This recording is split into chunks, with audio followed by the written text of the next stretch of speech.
just because it pays an hour doesn't mean it should take an hour.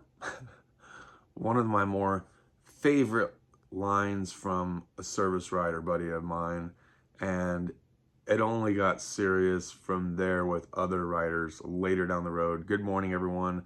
My name is Justin. Welcome back to the channel. Hope you guys are enjoying your morning and getting ready to kick off another wonderful work day. I heard this back in 2014 from a buddy of mine, and I've known him since then, so about 10 years now.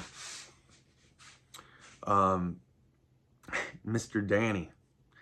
Love this guy. So at any rate, he would often joke with me, just because it takes an hour, or just because it pays an hour, doesn't mean it should take you an hour. And I just got a kick out of that. But then later down the road, some service writers really mean it, and they would ride your coattails about it, like, what's taking so long? Why haven't you gotten it done yet? This should have only taken you 30 minutes, knowing that the job paid like an hour or an hour and a half.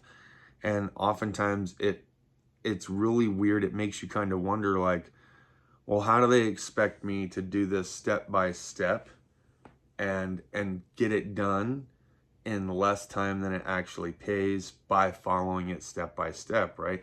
Now you're starting to get into another term for cutting corners, which is called flat rate. To learn how to flat rate the repair, or to find this is the flat rate way of doing it, right? That means it's the shorter way of doing it. Instead of doing it A through Z, maybe we're gonna go from A to D, skip over maybe to M, and then get down to Y, X, and Z, and we're done.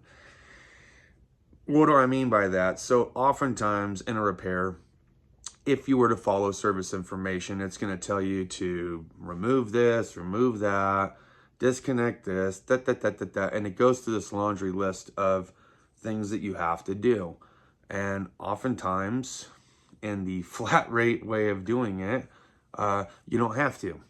You don't have to take certain things apart, because you can clearly see the component, and there's a way that you can actually get the component out without taking these other things off in order to do it, which then, once you go to put it back in, essentially makes it to where it didn't take you the 1.5 hours and you're able to finish it in like 40 minutes, right? So again, it's one of those things. Sometimes you can even still get caught up, even if you're trying to do it the flat rate way. You can still get caught up in stuff, because sometimes things break, and if they break, you got to sit there and figure it out, right? Or if it comes in and it's broken, I'll give you a prime example.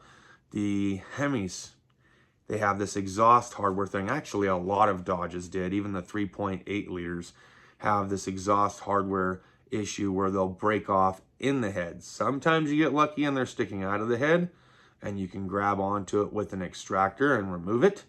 Other times they break off flush with the head or recess down in the head, in which case now you have to use a center punch. You have to use a stepper, kind of a bit like those Hyperstep drill bits that I have, and then go into a left-handed threaded cobalt drill bit, get down to about yay much, right? And then use an extractor to remove it with heat, PB blaster, you name it, and eventually, hopefully, you're able to salvage it. Maybe you get lucky and you don't have to run a helicoil, and you can just rethread it, but sometimes you got to run a helicoil. That takes extra time. You're not always going to get paid for that time, because in the event it happens, it's supposed to be either, like for CP, sometimes they'll just be like, yeah, we're just going to go ahead and take care of it. Okay, well, it still took you that extra 30 to 45 minutes. So customer's happy because the price didn't change. You may not be so happy because you spent that much more time doing the repair. Maybe it was more than the repair paid, in which case it slows you down going into the next job. And why am I talking about all this? Because more times than not, at the end of a pay period or that work week, if you're physically there for 40 hours and you are unsuccessful in producing at least 80% productivity, or your flag bonus rate or flat rate hourly, and you only get the hourly, the dealership sometimes frown upon that, and you are only given so many different pay periods to get that figured out to where you're back up above 80% or 100%, then it's no longer a big deal. If you cannot, oftentimes they will just say, thanks for your efforts, we're going to go another direction. This stuff happens. If they like you, they might give you a few pay periods to do it. If they don't like you, you might only get like 2. But more times than not, I have found, especially if you've been with an establishment for a long time, they understand that sometimes you're just going to get your butt kicked. And sometimes you're going to have some winners. I remember I had a really big winner. What did I produce? It was something like 65 or 68 hours in like one work week. And a huge chunk of that came from used car. The used cars really bumped my labor rate up because they paid 2.5 hours a piece. So I could sling these things out pretty quick. And oftentimes the repairs that I had to do to them paid pretty good. And sometimes we were green for go, and you can get a brake job that would pay like 1.5 hours or something like that. And you can get it done in about a half an hour. So you were just banking it. And that was a really, really good paycheck. Yeah, it was a good paycheck. There were other times, though, that sometimes you were just kind of coming in a little bit short. It didn't matter. If you were a little bit short, you didn't hit your production bonus, you got your hourly rate, and, your paycheck was okay. It wasn't bad. But I always just thought this was a funny thing, that this is what causes technicians to cut corners, is by telling them that just because it pays an hour doesn't mean it should take you an hour. You're actually kind of making that technician worse, in a sense, like not technical. Now you're turning them into, a mechanic, or what some would refer to as a backyard hack. More times than not, it's a shorter way of doing things. You don't have to do the longer way of doing it, but at the same exact time, you should still be following procedure as far as like torque specs and things like that go. But I get it. There are certain components that good and tight, yay much, 1/4 inch pass snug works. And there are other times that you absolutely need to have a torque spec, and you just need to know what those items are. I would not recommend, skipping torque specifications for things like lug nuts, things that have to involve the braking system or the suspension system, things under the hood. Okay, some like the cylinder head sometimes has a little metal engine hook ring on there. Do you have to torque that thing down?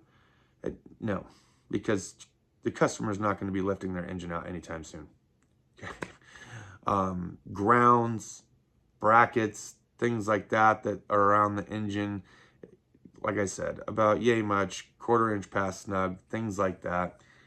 And even down to like oil changes, really. We talked about how you guys should be torquing them down if you're brand new to this industry, because you're not used to knowing just how much to do it. Some of you are putting them on way too tight.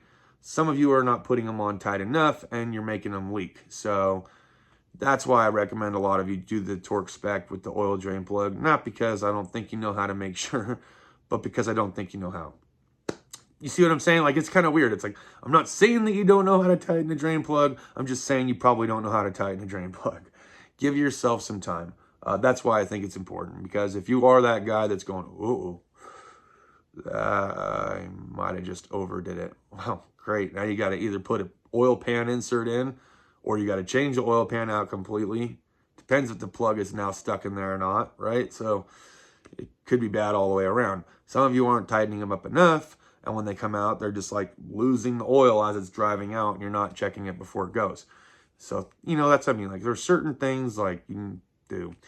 Other times they'll have you like, disconnect the battery when you don't need to disconnect the battery. Just because it involves part of the electrical system doesn't mean that it's something that you're going to start arc welding under the hood with. You know what I mean? You could just be disconnecting a component. Doesn't really have any major effect of the entire system. Sometimes you need to disconnect something electrically, and you have to have the 12-volt system completed series to see if anything changes, right? But service information might tell you disconnect. There are other times service information will tell you to clear codes. And if you were to talk to my last shop foreman, Mr. Jake, don't clear the codes. Leave them alone. Don't clear them. Service information might tell you to. Don't, because you want to see if it goes from, pending or active to stored or what have you. Sometimes these ghost codes will come and go, and you have to watch them, chase them. And clearing codes might not be the best approach, especially even when the flowchart tells you to. So some things you do have to follow out of sequence. It's extremely difficult for me to explain all the ins and outs of being an automotive technician, because there's a time to follow service information and there's a time to not follow service information. And only those that have actually been doing it for a handful of years know when and when not to. I hope this video made sense. I hope you guys found it to be entertaining, to say the least, and hope you guys are enjoying your morning. So if you'd like to put something down in the discussion topics about it, has your service writer ever told you to hurry up, pick up the pace, or, hey buddy, just because it pays an hour doesn't mean it should take an hour? Has he told you that? Have you heard that one? Let us know down in the comments. We'll see you guys next time. Cheers and deuces.